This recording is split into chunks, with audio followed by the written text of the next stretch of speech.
Evangelho de João, capítulo 1, versículo 12.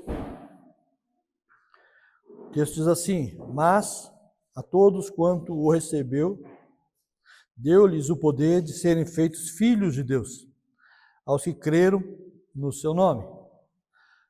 Mas a todos quanto o receberam, deu-lhes o poder de serem feitos filhos de Deus, aos que creem no seu nome. Né? Esse é um texto muito conhecido de João, nós já falamos sobre ele aqui, vamos voltar a falar nesta manhã a respeito disso, porque João deixa claro que todos aqueles que creram nele, receberam a Cristo de alguma forma, ele dá o poder a essas pessoas de se tornarem filhas de Deus. Abre uma possibilidade de alguém que não era se tornar a ser, né? Então, abre um precedente para aquele que não era filho de Deus passar a ser filho de Deus a partir do momento em que ela recebe a Jesus, que ela crê em Jesus, ou que Jesus recebe ela através da fé, né? E é sobre isso que nós queremos falar nessa manhã com você. A diferença, ou o que realmente nós precisamos tirar da nossa cabeça, porque eu sempre digo que existem algumas coisas que a religião embutiu em nós, se chama sofismas, engano da nossa mente, que são mentiras que você passou a acreditar como verdade, e isso fica como se fosse uma verdade, mas que no fundo é um engano, e você vive baseado nisso a partir daí. Nós vivemos baseado nisso. A ideia é que nós precisamos entender, crescer e amadurecer na nossa forma de entendimento, e esse texto é um texto que fala a respeito disso, da importância de você saber que aqueles que aceitaram a Jesus ou que foram aceitos por Jesus, eles têm a possibilidade de serem feitos filhos de Deus, né? Não quer dizer que eles serão filhos de Deus, quer dizer que existe uma probabilidade que eles possam ser filhos de Deus, não necessariamente serão filhos. E aqui talvez seja o grande sofisma, o grande engano de alguns lugares. Porque quando nós acreditamos que quando alguém levanta a mão aceitando Jesus, esse já é um filho de Deus, né? Nós pensamos, não, ele já é um filho de Deus. Não, não. Se alguém aceitar a Jesus, independente de estar no leito de morte ou não, né, ele pode se tornar um salvo, não um filho de Deus. Salvo e filho de Deus é muito diferente. Se o cara está morrendo, ele está lá no último, numa situação, numa doença terminal, se a pessoa está no hospital ou está passando por algum processo e naquele momento que ela está perto da morte, alguém faz o apelo para ele e ele aceita Jesus, é lógico, se ele aceitar a Jesus de coração e for aceito por Jesus, for tocado, é lógico que ele será um salvo. O maior exemplo que nós temos é o ladrão na cruz, que estava próximo a morrer e ele reconheceu. Por que aquele homem é salvo? Porque ele olha para o lado, ele está na mesma condenação que Jesus, mas quando ele olha para o lado, quem ele vê? Ele não vê o Jesus que apanhou a noite inteira, ele não vê o Jesus que está surrado, o Jesus que está sujo, o Jesus que está sanguentado, ele não vê um pecador do lado dele. E a frase é clara, ele diz assim, Senhor. Então ele vê um Senhor primeiro. Quando ele olha para o lado, ele enxerga um Senhor. E logo em seguida ele fala de novo, Senhor, lembra-te de mim quando entrares no teu reino. Além de Senhor, ele tem um reino. Ele é rei de um reino. Então o que esse homem viu? Ele veio um senhorio e reconheceu a soberania de Cristo. É nesse momento que esse homem é salvo. Quando as pessoas são salvas? Quando elas caem em si e reconhecem e veem, olham e percebem que existe um Senhor. Quando ela se dobra ao senhorio, nesse momento a salvação chega sobre qualquer pessoa, sobre qualquer ser humano, estando no momento da morte ou não, se é o momento em que a pessoa, ou quando a pessoa se converte, você quer saber quando a pessoa se converte, sobre isso nós vamos falar hoje. Quando a pessoa se converte é quando ela cai em si e reconhece a soberania e o senhorio de quem está diante dele. É nesse momento que a conversão se dá. É nesse momento em que a pessoa é aceita, porque ela reconheceu alguém. Então o ladrão na cruz foi aceito por quê? Porque ele olhou para o lado. O outro também olhou para o lado, mas zombou, disse, tu não és o Cristo? Livra-te a ti e a nós. Né? Mas o outro reconhece. Então qual é o momento em que uma pessoa se converte? É o momento em que ela reconhece que existe um Senhor e que esse Senhor é Senhor de um reino. Amém, queridos? Então esse momento é um momento muito importante. É sobre isso, porque a gente tem na cabeça que se uma pessoa levantou a mão para Jesus hoje e aceitou a Jesus, ele já é uma nova criatura. Ele já é um novo ser. Não. Se ele for morrer naquele momento, há salvação para ele. Mas se não, nós vamos ver o que Tiago vai dizer lá no seu livro, né? Né, Tiago? Nós vamos ver o que Tiago vai dizer lá no seu livro. Quando chegar lá no final da história, nós vamos olhar para trás. E quando olhar para trás, você acha que essa fé vai te salvar? Sem as obras? Porque a fé, as obras vão corroborar com a sua fé. Não adianta você só dizer que teve fé lá atrás, aceitei Jesus lá atrás. Mas e a sua trajetória? Nada mudou?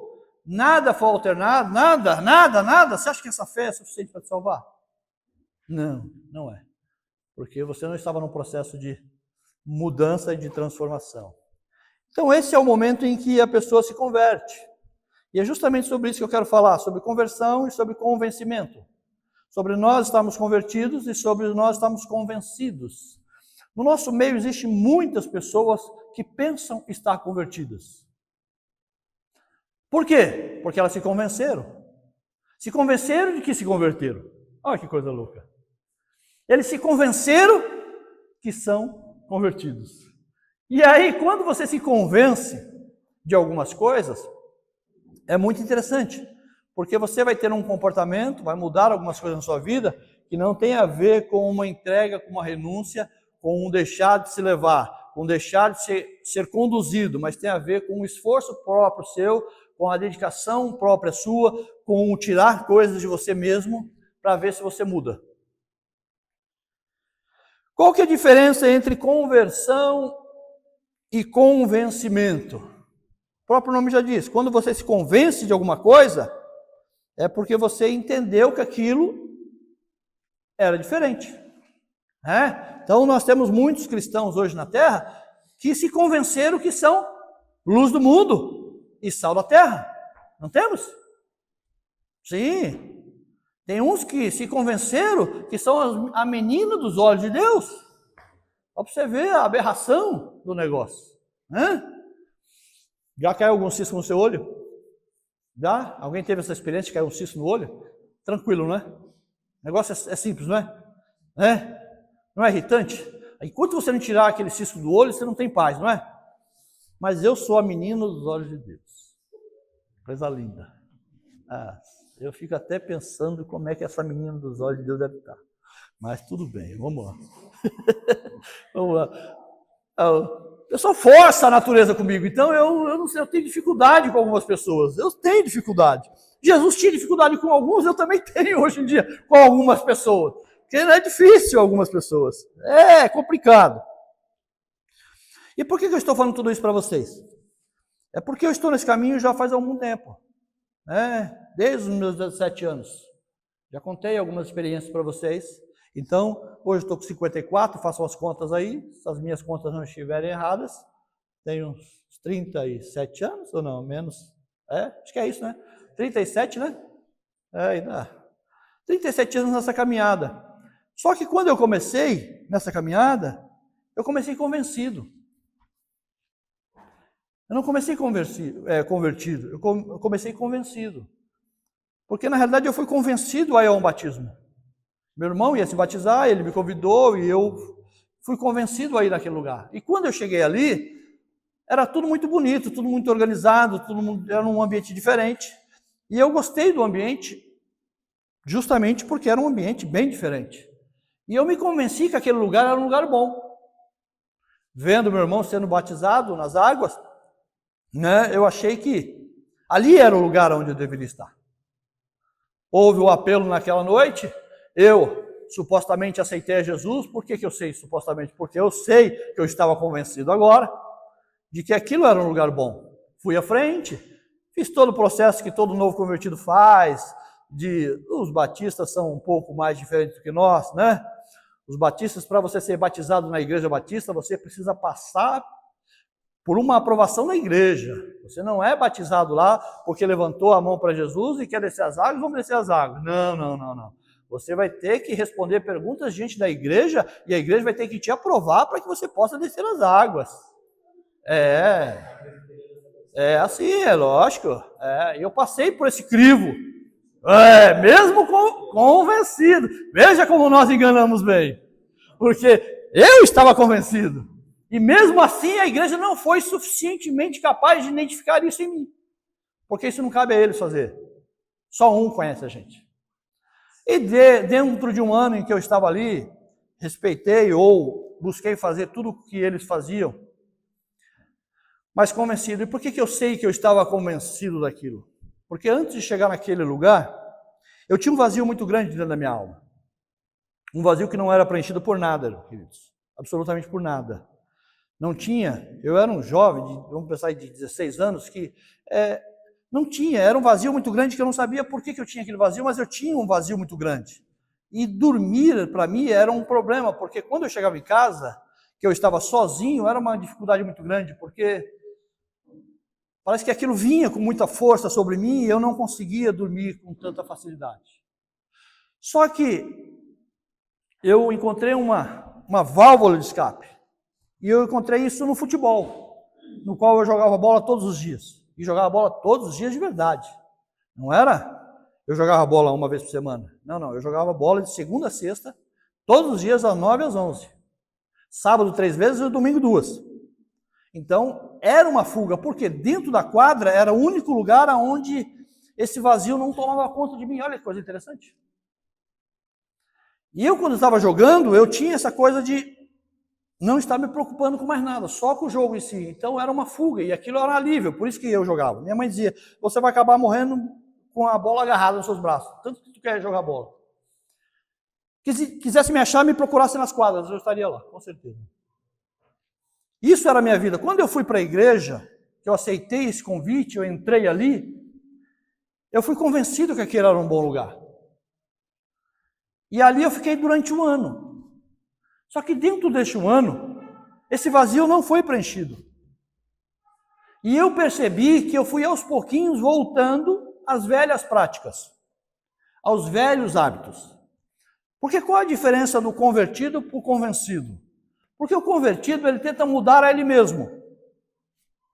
Ele tenta, na força do seu braço, fazer alguma mudança. Então ele fala assim, não, eu falo muito palavrão, eu vou parar com palavrão. Aí ele fica se policiando, né? Está na conversa, ele fica pensando ele mesmo, o perigo que ele é para ele mesmo. Então ele fica pensando, né? Não posso falar palavra, não posso falar palavra, não posso. E ele fica. Mas chega uma hora que sai. Ele não consegue controlar e ele se distrai, daqui a pouco ele falou. Meu Deus do céu, mas você não tem jeito mesmo. Aí aquela DR, aquela briga com ele mesmo, e ele volta lá atrás. E eu percebi que aos pouquinhos eu fui voltando. Eu não tinha forças para ler a Bíblia, eu não tinha forças para orar, não via razão nessas coisas, não via sentido, via os irmãos indo para a reunião e eu falava assim, mas tem que ir, eu vou a minha vida inteira para a igreja, que besteira é essa, eu vou todo dia, que prazer esses caras têm, não tem prazer nenhum nessa vida deles, mas eu estava lá. Eu lembro que eu gostava, né, de jogar bilhar, ficava no bar, o dia todo jogando bilhar. Nunca bebi, nunca fumei, mas gostava de jogar bilhar. E muitos homens ficam dentro do bar. Às vezes você passa no bar e se pergunta assim, né? A dica para vocês, tá? Você se pergunta assim, como é que um homem passa o dia inteiro no bar, rodeado com um monte de homem? Graças às casas que eles têm. Porque o que me segurava no bar era a casa que eu tinha. Era uma fuga. Estar no bar era melhor que estar na minha casa. Então, quando eu vejo alguns homens hoje dentro do bar, eu me pergunto, como é que é a casa dele? Então fica uma dica para a gente começar a prestar atenção de como a nossa casa está. Porque muitas vezes a gente olha uma situação e julga a situação, mas não presta atenção no que está fazendo uma pessoa estar ali. Tem muitos filhos que estão na rua hoje graças à casa dele. Muitos filhos que estão hoje para fora de casa porque seus pais colocaram eles para fora. Mas isso é assunto para outro dia. Vamos voltar aqui para a nossa conversão. E eu estava voltando, eu percebi que eu estava voltando a velhas práticas. E um dia, eu estava no bar, jogando bilhar, e era um domingo à tarde. E eu joguei e fui para a porta do bar, porque é hábito, não sei por que quem joga bilhar faz isso, mas eu fiz isso. E aí eu vi uns irmãos descendo para a igreja. E eu lembro que eu estava dentro do bar e fiz uma oração naquele dia. Eu olhei para os irmãos descendo para a igreja e disse assim: Deus, se o Senhor me quer de volta, eu quero voltar. Não do jeito que eu estou e nem do jeito que eu era. Eu quero voltar para ser de verdade. Eu não quero brincar com isso, eu quero ser de verdade. Virei as costas e voltei para o bilhar. Teve um acampamento, eu já contei essa história para vocês, e nesse acampamento então veio a minha conversão. Veio a minha mudança de vida. Veio a minha transformação através de algo que aconteceu nessa reunião. E depois me perguntaram, quando acabou a reunião, o que tinha acontecido comigo, e eu respondi: eu não sei o que aconteceu, mas uma coisa eu sei, eu nunca mais serei o mesmo. E nunca mais eu fui o mesmo, porque naquele momento eu passei por um processo de conversão. Não me tornei filho, estou lutando para me tornar filho, mas ainda não me tornei, mas passei por um processo de conversão. O vazio que estava dentro de mim deixou de existir, porque agora foi preenchido por alguém. E é aqui que eu quero me ater com você. Todas as vezes que você tentar fazer alguma mudança na força do seu braço, isso vai ser uma coisa que você se convenceu que deveria fazer e não uma conversão. A conversão se dá quando você se rende, quando você se entrega, quando a gente levanta as mãos assim. Já viu algumas pessoas quando estão louvando, levantam a mão? O que é levantar as mãos diante de Deus? É se render. Quando o assaltante coloca a arma em você, qual que é o gesto que a pessoa faz? Não é levantar as mãos? O levantar as mãos tem a ver com o quê? Com se render. Em outras palavras, o dia que você levantar as mãos para Deus de verdade, se render a Ele, deu? E por que eu falo que é importante você entender esse processo aqui? Porque Deus não pode entrar na sua história ou na minha história se você não estiver cansado da vida que você está levando. Escute isso aqui, que isso aqui é importante. Às vezes as pessoas pensam, dizem assim: Deus, eu não aguento mais a vida que eu estou levando. Mas qual que é o problema? Que você está falando com Deus. E se você está falando com Deus, Deus sabe se você aguenta ou não aguenta. E muitas vezes você está dizendo: eu não aguento essa vida que eu estou levando. Mas Deus, olhando para você, sabe que você está só mentindo para você mesmo. Você gosta ou você ainda aguenta viver a vida que você está levando. Mas o dia que você chegar diante de Deus de verdade, levantar as mãos e dizer: Deus, eu não aguento mais ver essa vida que eu estou levando, eu quero sair desse buraco que eu estou hoje, o que Deus faz? Deus vem ao seu encontro. Porque Deus só entra na vida de um homem quando ele está no buraco e ele não tem condições de sair, mas ele deseja sair. Por quê? Porque ele vai entender que quando Deus tirar ele do buraco, quem tirou ele dali foi quem? Foi Deus, porque ele queria sair, não conseguia sair. E se eu sair, foi graças a Deus. Não tem a ver com o meu mérito, não tem a ver com o que eu quero, e nem com o que eu fiz, mas tem a ver com o rendimento e com Deus me resgatando. A conversão se dá nesse momento, quando você está cansado de ver a vida que você está levando, você está fatigado, você não aguenta mais, você olha para o céu e diz: Deus, me socorre. Ele vem então e socorre você e tira você do buraco. Aqui se dá a conversão. Mas enquanto você não estiver cansado dessa vida que você está levando, você vai continuar levando ela, desculpa dizer para você. E o que você vai conseguir fazer é só se convencer que aqui é bom, que você é a luz do mundo, que você é sal da terra, que você é um filho de Deus, que você está convertido, você vai só se convencer disso tudo.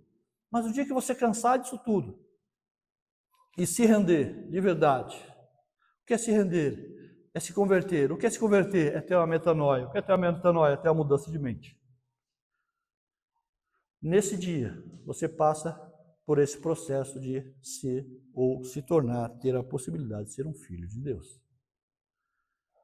Qual que é o grande desafio para nós hoje? É entender que Deus não vai agir na sua história de vida enquanto você achar que pode fazer do seu jeito. O dia que você cansar de fazer do seu jeito, deixa que Deus te ensina a fazer do jeito certo. Qual que é o grande nosso problema? Nós sempre atribuímos a Deus coisas boas e coisas ruins ao diabo. Se der certo, graças a Deus. Se der errado, o diabo entrou nessa história. E às vezes o errado está dando errado porque Deus está controlando a história. O errado está dando errado para que você possa acordar para a vida enquanto o negócio ainda está dando tempo. Deus está dizendo para você: se renda. E você está como? Não, vou me render não. É igual o peixe, né? O pescador já colocou a isca lá, ele já mordeu a isca. O que o bom pescador faz? Puxa o peixe? Não, dá linha para ele. Deixa ele nadar. Quando ele estiver cansado, não é mais fácil trazer o peixe quando ele está cansado? Enquanto ele estiver no vigor dele, ele não vem. Mas quando ele estiver cansado, ele se rende. Não tem como lutar contra isso. Então, muitas vezes, Deus permite você ir até o dia que você estiver cansado. Aí ele vai dizer assim: todos que estiverem cansados e oprimidos, pode vir. Agora é a hora de você se render. Agora é a hora de você se entregar. E naquele dia que eu me entreguei,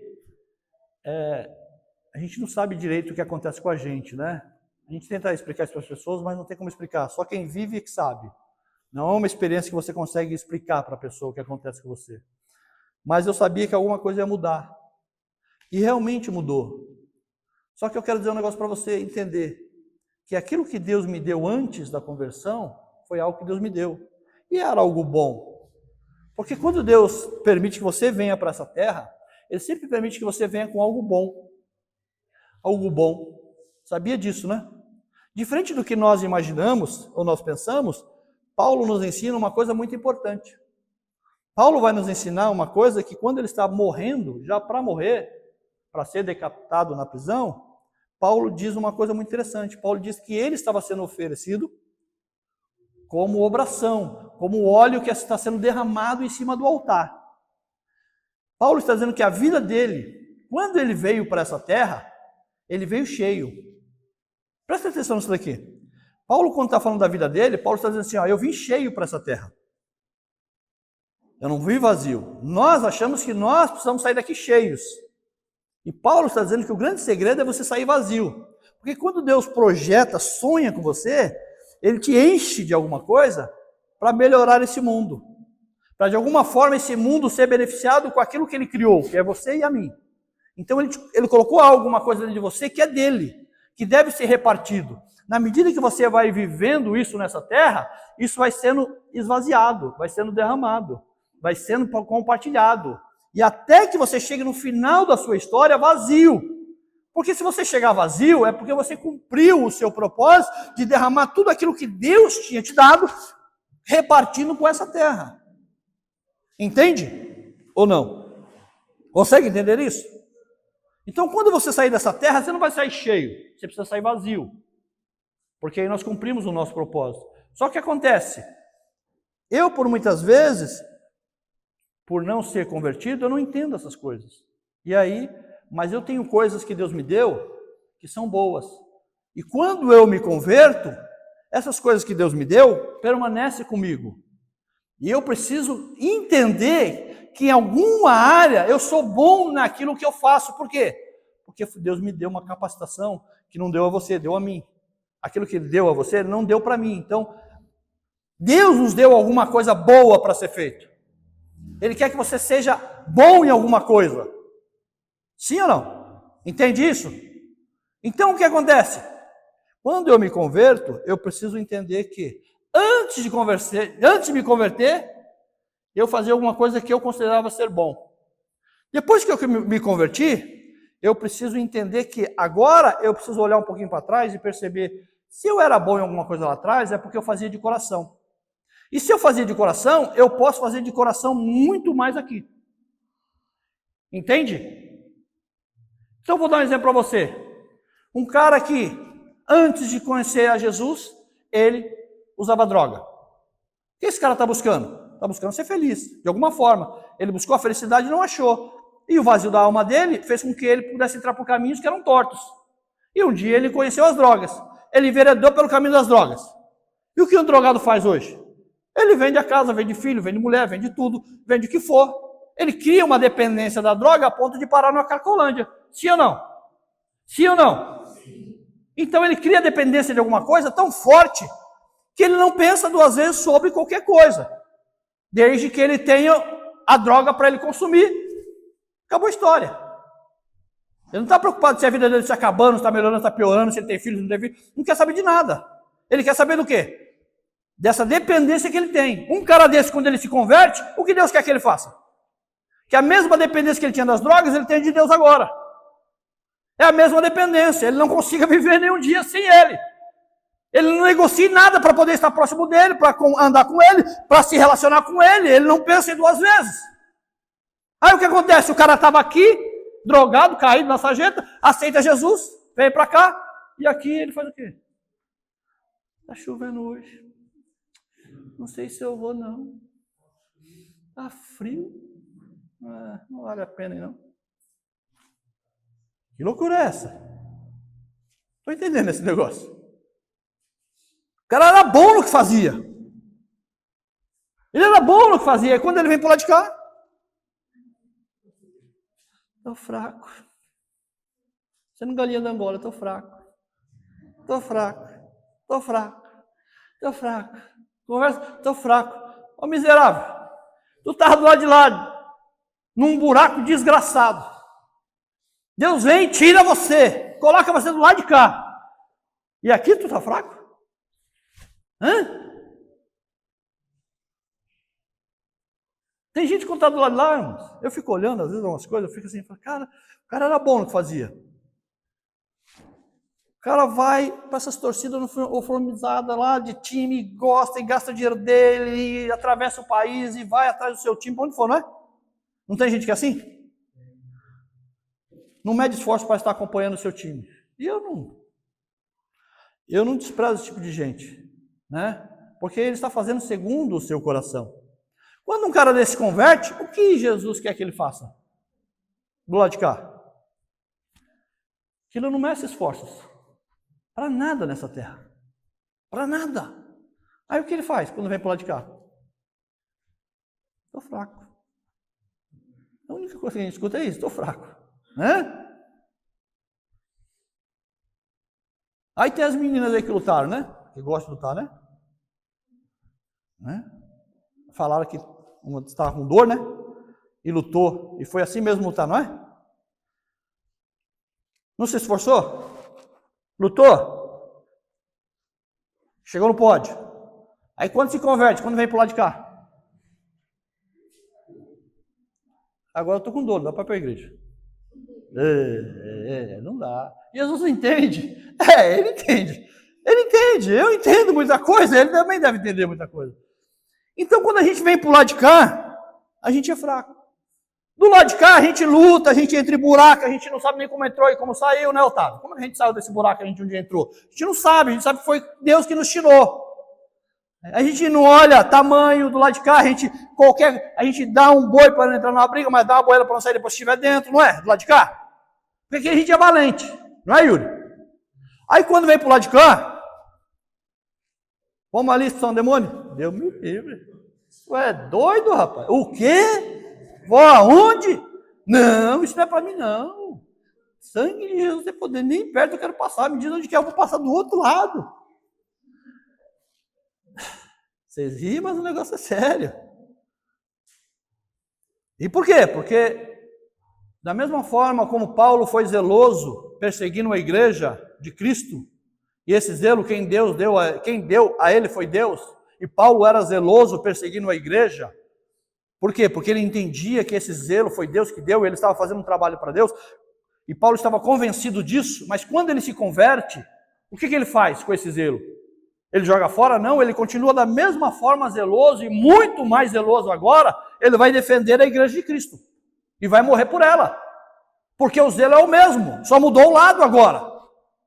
Aqui era Saulo, aqui é Paulo agora. Houve uma mudança, houve uma transformação. Houve uma metanoia, uma mudança de mente. Eu perseguia, agora sou o perseguidor. Antes aqui era perseguido. Eu o perseguidor, agora eu sou perseguido. Mudou-se a mentalidade. Mas esse é o mesmo homem. E quando nós falamos de mudança, de conversão, está dizendo que Deus, você precisa entender que Deus está dizendo assim, Deus, você precisa se levantar porque você é bom em alguma coisa que você faz. E fui eu que dei isso a você, e você precisa realmente sair dessa terra depois que você cumprir o seu propósito naquilo que você é bom. E eu sempre compartilho com vocês a minha experiência quando jogava futebol. Eu modéstia à parte, eu não era ruim. Eu não era ruim. Eu jogava e muito bem, modéstia à parte. Só não tive uma carreira profissional porque minha mãe estava em cima de uma cama, eu tive a oportunidade de ir para o interior para uma seleção que estava sendo formada, e eu tive que optar entre ficar com a minha mãe ou seguir nesse caminho. E eu optei em ficar com a minha mãe, nunca deixaram minha mãe em cima de uma cama doente para ir atrás de porcaria de futebol. Nunca. Eu sempre tive esse princípio. Por isso que não me sinto nem um pouco frustrado com relação a isso. Muito pelo contrário. Mas eu tinha algumas coisas quando eu jogava bola que hoje eu trago para a minha fé cristã. São princípios e valores. Não tem, lógico que tem. Primeiro, eu nunca gostei de jogar contra time fraco. Nunca. Eu tinha que jogar contra time forte. Eu gostava de jogar contra time forte. Quando eu venho para o lado de cá, o que eu espero encontrar do lado de cá? Um time forte. Porque para jogar com um time fraco, porque eu tenho raiva de gente que fica, tá fraco. Não, eu tinha comigo o seguinte, quando eu entrava na quadra, eu quero jogar contra time forte. Segundo, eu preciso marcar o melhor cara deles. Se eu conseguir marcar o melhor, o resto acabou a história. Quando eu venho para cá, eu quero briga com gente grande, eu não quero briga com gente pequena. E outra coisa, eu gostava de jogar contra time que tinha torcida, porque eu gosto de torcida contra. Quando está todo mundo torcendo contra, eu gosto desse negócio. Então, quando eu venho para cá, eu estou esperando o quê? Gente torcendo contra. E graças a Deus, o que eu mais encontrei na minha vida foi gente torcendo contra mim. Então não tem problema. Sou eu mesmo. Só que agora eu não estou mais numa quadra, agora eu estou em outro jogo, em outra batalha. Por isso que eu digo para você que você tem coisas em você que tem muito valor. E que você precisa parar desse mimimi, dessa coisinha, e se aproximar de Cristo para que haja uma conversão e você entenda os valores que você tem e que você viva uma vida com Cristo, de verdade. Porque quando a Bíblia diz assim, que Ele nos deu o poder de ser filho de Deus, a Bíblia também quer te ensinar o seguinte, se Jesus, que era filho de Deus, se esvaziou, na forma de homem, e depois se esvaziou na forma de servo, para aprender a ser filho dos homens, porque Jesus precisou aprender a ser filho dos homens. Quando ele faz isso para ser filho do homem, ele me abre a possibilidade de ser filho de Deus. Mas eu também preciso aprender a ser filho de Deus. E esse é o grande problema, porque quando ele me dá a possibilidade de ser filho de Deus, só que ele me mostrou o caminho. Como é que ele vai aprender a agradar a Deus sendo filho dos homens? Jesus. Como é que ele vai aprender a fazer isso? Vamos, gente. Bíblia agora, vai. Como é que Jesus, sendo Deus, ele vai se esvaziar da forma de Deus, vai tomar a forma humana, e depois vai tomar a forma de servo. Como é que ele vai aprender a viver entre nós, entre os homens, de uma forma em que Deus se agrada? Servindo pessoas. Ótimo. Então ele vai mostrar para nós que a forma que agrada a Deus é filhos servindo pessoas. Quando eu me converto, que era mais fácil, eu ser humano, me esvaziar da minha forma humana e me tornar servo. Aí o que eu faço? Eu me encho da forma de Deus e quero ser Deus. E quero que as pessoas me sirvam. É o contrário. Você precisa aprender com ele. Você precisa aprender com ele. Você agora entendeu, se converteu, o que você vai fazer? Ótimo, eu vou me esvaziar da minha forma de homem. vou me tornar servo e vou servir pessoas como Jesus fez. Assim eu começo a agradar a Ele. Então você para de servir a si mesmo, para de buscar pessoas para te servir e passa a buscar pessoas para que você possa servi-las. Essa é a forma de um novo convertido, de alguém que vai se tornar um filho de Deus, dia após dia. Então você começa a servir a sua casa, você começa a servir os seus filhos, o seu pai, a sua mãe, você começa a servir a sua esposa, o seu marido, você começa a servir a sua casa primeiro e talvez chegue a servir o vizinho. Talvez. Se você ficar só na sua casa já vai ser um grande avanço para nós.